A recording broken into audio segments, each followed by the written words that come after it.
Ganeng atuh sia teh.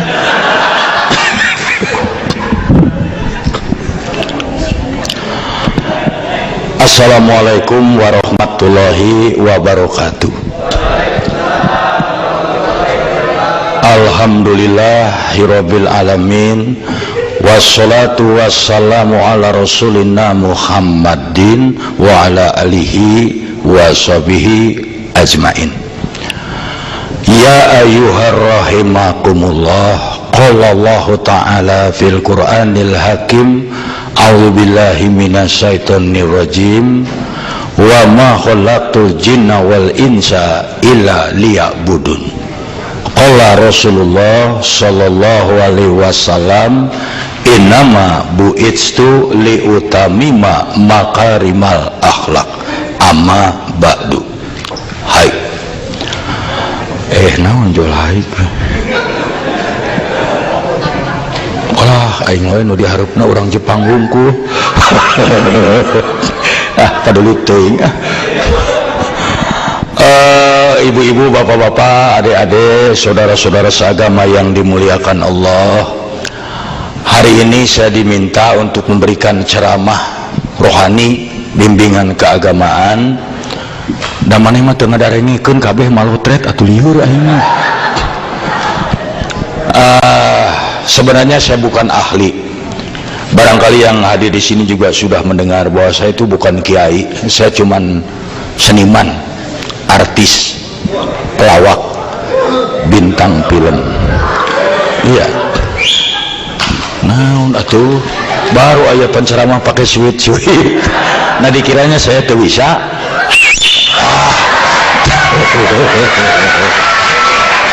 Nah, baiklah.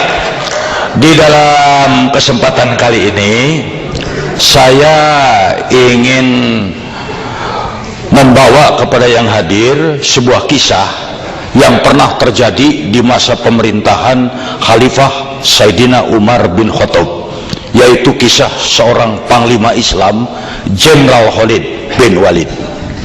Jenderal Khalid bin Walid seorang jenderal yang ditakuti lawan dan dicintai kawan. Namanya harum kemana-mana. Kalau beliau datang ke suatu tempat disambut dengan meriah. Hidup Khalid bin Walid, hidup Khalid bin Walid, kira-kira begitu. Once time, satu waktu, maaf pakai bahasa Inggris, malum pendidikan Amerika. Satu waktu Jenderal Khalid sedang berada di garis depan medan peperangan. Tiba-tiba secara mendadak datang sebuah surat perintah dari Panglima tertinggi Sayyidina Umar bin Khattab. Isinya singkat.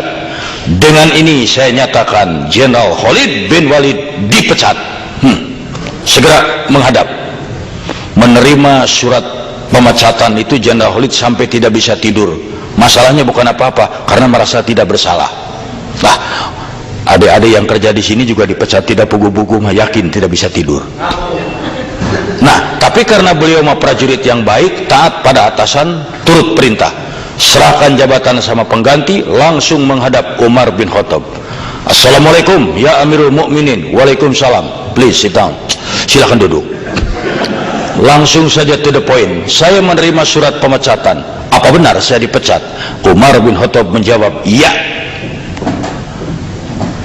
Kalau soal dipecat, itu hak Anda atasan, saya bawahan. Tapi boleh saya tahu apa kesalahan saya sampai dipecat? Umar bin Khattab menjawab, Anda tidak punya kesalahan. Hah? Tapi dipecat?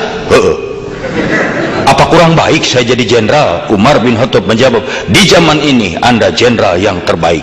Tapi dipecat? Iya. Kalau begitu jangan bikin saya penasaran. Boleh saya tanya, apa alasan Anda memecat saya? Dengan santai Umar bin Khattab menjelaskan, ya Khalid, Anda itu jenderal yang baik, panglima yang baik. Setiap hari saya dengar masyarakat, rakyat, prajurit selalu memuji-muji Anda, tidak ada yang menjelekkan. Catat Khalid, Anda manusia biasa.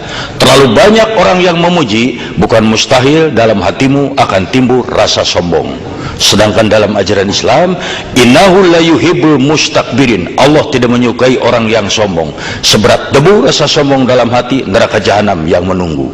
Karena itu maafkan aku wahai saudaraku, untuk menjaga agar kau jangan terjerumus ke neraka jahanam, apa boleh buat saya pecat Anda, supaya Anda tahu, jangankan di hadapan Allah, baru di depan Umar masih belum bisa apa-apa.